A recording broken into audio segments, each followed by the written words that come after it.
가정에 온갖 어려움이 있는 가운데 질병에 걸린 크리스찬, 무조건 이것은 하나님으로부터 온 것이 아님을 알고 질병은 악한 영으로부터 왔다는 분명한 인식을 갖기 바랍니다. 그러지 않으면 질병이 하나님으로부터 왔다는 착각과 무지 때문에 질병을 통해 하나님을 찾게 되었다, 감당할 수 있도록 용기를 달라고 기도를 하였다고 하지만 그것은 절대 믿음의 기도도 아니요, 오히려 질병을 내 안에 품는 결과밖에 되지 않습니다. 그리고 품은 것은 번성하게 되어 있습니다. 병을 키운다는 말입니다. 주님이 나와 함께 하신다는 것, 물론 이것은 오감으로 느끼고 고백하는 것이 아니란 것을 잘 압니다. 하지만 환우 중에 있는 크리스찬 여러분, 주님이 단지 당신의 어깨에 손을 얹으며 내가 너를 사랑한다, 너와 함께 한다는 위로의 말을 하시려고 십자가에 달리신 것이 아닙니다. 마귀를 대적해라, 내 이름을 사용해서 마귀들을 대적하고 쫓아내란 말이다, 내가 이 땅에 와서 했던 것처럼 말이다 라고 얘기하신다면 당신은 그때 가서 어떻게 하시겠습니까? 성경 어디에 참고 견디며 인내하고 있으면 때가 되었을 때 어떻게 할지 결정하겠다고 되어 있습니까? 치유는 당신의 생득권입니다. 하나님께서 당신을 사랑하신다는 증거이며 그것을 확증하는 권리 증서는 다음 구절이라고 여러 번 알려드렸습니다. 친히 나무에 달려 그 몸으로 우리 죄를 담당하셨으니 이는 우리로 죄에 대하여 죽고 의에 대하여 살게 하려 하심이라. 그가 채찍에 맞음으로 너희는 나음을 얻었나니. 십자가에 달려 우리의 죄값을 대신하여 우리의 죄를 모두 멸하여 주심으로 이제 우리의 영은 무죄 판정을 받고 깨끗하게 된 것처럼 너희가 나음을 얻었나니. 이 말씀은 채찍으로 맞는 고통을 감내하심으로 인해 장차 우리가 겪어야 할 질병의 고통을 대신하신 것이기 때문에 우리가 나음을 얻었다고 하신 것입니다. 길고 지루한 질병과의 싸움을 하며 그때 가서 간절히 기도하고 구하는 것이 아니라 이미 십자가 사건으로 모든 죄값을 치루신 것 같이 질병에 대한 대가도 치루신 것이라. 이는 우선 다음 구절을 통해 말씀에 대한 이해를 갖기 바랍니다. 너희는 그 은혜에 의하여 믿음으로 말미암아 구원을 받았으니 이것은 너희에게서 난 것이 아니요 하나님의 선물이라. 선한 사람은 마음에 쌓은 선에서 선을 내고 악한 자는 그 쌓은 악에서 악을 내나니 이는 마음에 가득한 것을 입으로 말함이니라. 내가 만일 내 입으로 예수를 주로 시인하며 또 하나님께서 그를 죽은 자 가운데서 살리신 것을 내 마음에 믿으면 구원을 얻으리라. 사람이 마음으로 믿어 의에 이르고 입으로 시인하여 구원에 이르느니라. 구원은 하나님의 선물이고 사람은 마음에 가득한 것을 입으로 말하게 되어 있는데 그것은 마음으로 믿어 입으로 시인하여 이른 구원과 같이 말로서 예수님을 주로 시인하고 부활하신 것을 마음에 믿는 것이라고 되어 있습니다. 그렇다면 질병에 대한 치유는 어떻습니까? 이도 마찬가지로 마음으로 믿고 입으로 시인하는 것인데 그 내용은 주께서 채찍에 맞음으로 내가 나음을 이미 입었다라고 하는 것으로 마귀를 대적하는 것입니다. 그리고 나서 기억해야 할 것은 베드로의 미문 사건입니다. 베드로가 이르되 은과 금은 내게 없거니와 내게 있는 이것을 내게 주노니 나사렛 예수 그리스도의 이름으로 일어나 걸으라 하고, 베드로는 이것에 근거하여 악한 것으로부터 온 질병을 예수 이름으로 명하여 쫓아냈습니다. 그러니 예수 이름으로 명하니 질병은 이 사람에게서 나가라 라고 하는 것은 지극히 성경적인 것입니다. 믿는 자들에겐 이런 표적이 따르리니 곧 그들이 내 이름으로 귀신을 쫓아내며 새 방언을 말하며 뱀을 집어올리며 무슨 독을 마실지라도 해를 받지 아니하며 병든 사람에게 손을 얹은 즉 나으리라 하시더라. 말씀에 근거하여 믿는 자들이 손을 얹어 기도할 때 성령께서 그 일이 있도록 하시니 우리가 주목할 것은 손을 얹고 질병을 꾸짖어 내쫓아 치유가 이루어지도록 하는 것은 우리의 책임이란 것입니다. 그러니 질병이 낫게 해주세요라고 기도하는 것이나 마귀를 대적하는 대신 주님이 고쳐주시면 제가 나을 수 있습니다 라고 기도하는 것도 성경적이지 않습니다. 간절한 소망을 담은 당신이 바램 뿐입니다. 물론 하나님은 이러한 기도에도 자네들을 치유해 주시곤 합니다. 하지만 보다 성경적이고 보다 적극적으로 하나님 나라의 확장을 하는 일은 내가 직접 그분이 하신 일을 이 땅에서, 이 자리에서 선포함으로 그 순간부터 그곳이 하나님의 나라가 되어 온갖 악한 것은 떠날 수밖에 없다는 믿음을 갖는 것입니다. 모든 이름 있는 것들을 예수의 이름 앞에 무릎 꿇게 하셨다는 말씀의 이해가 있으시길 바랍니다.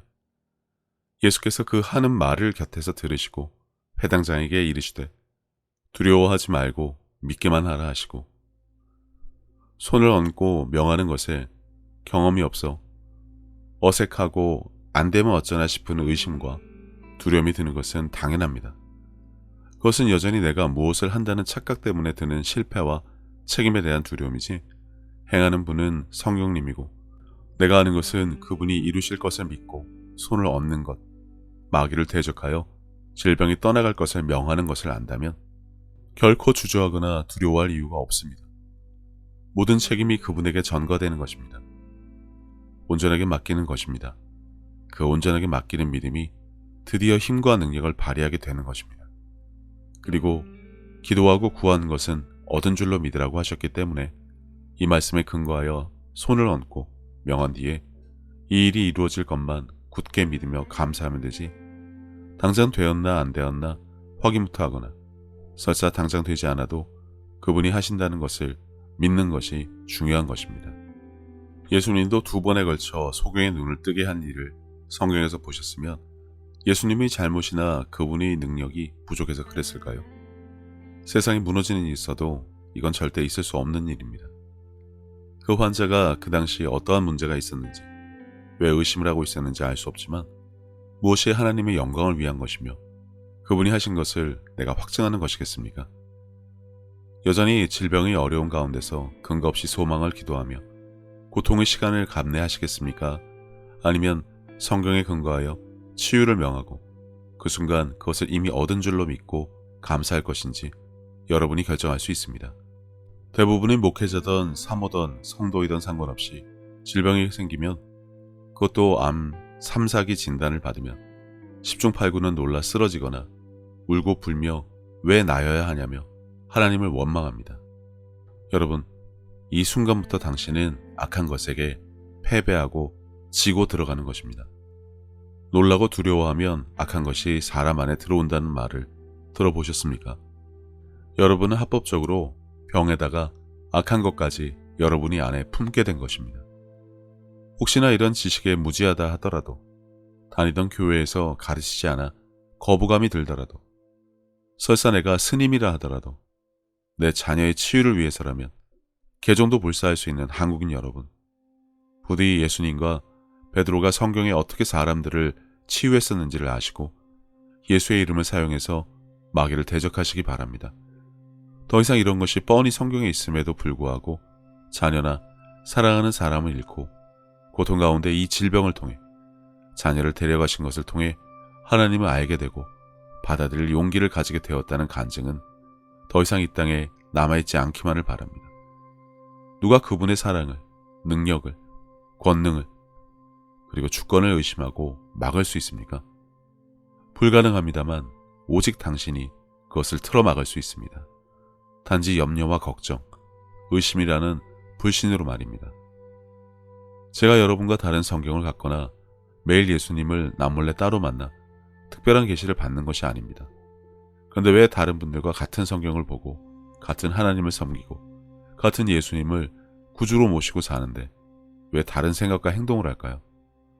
강하고 담대하란 말씀도, 내가 너와 항상 함께한다는 말씀도 태평성대의 읍조리는 시조증으로 생각하고 앵무새처럼 입으로 뻐끔거린 것이 아니라면 왜 강하고 담대하기는커녕 당장에 무너지고 낙담하기부터 할까요?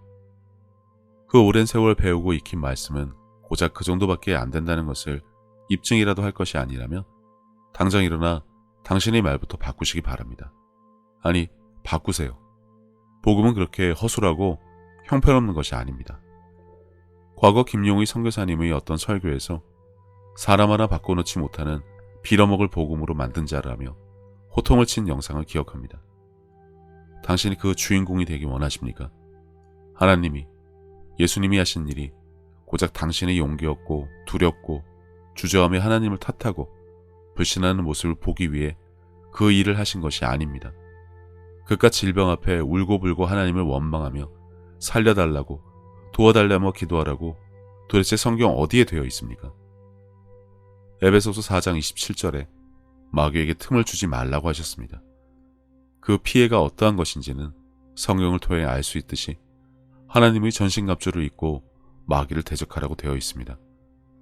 겁을 주거나 지키기만 해라가 아니라 대적이란 싸워 이기라는 말로 받으셔야 합니다. 죽일 듯이 달려들라는 말입니다.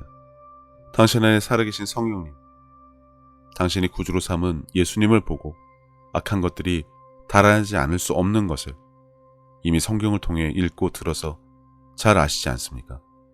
그저 동화 속 요정의 이야기처럼 여기는 것이 아니라면 당신과 당신의 자녀, 그리고 당신이 살아가는 사람들이 고통 중에 있을 때 당신이 할 일이 무엇인지 아시기 바랍니다.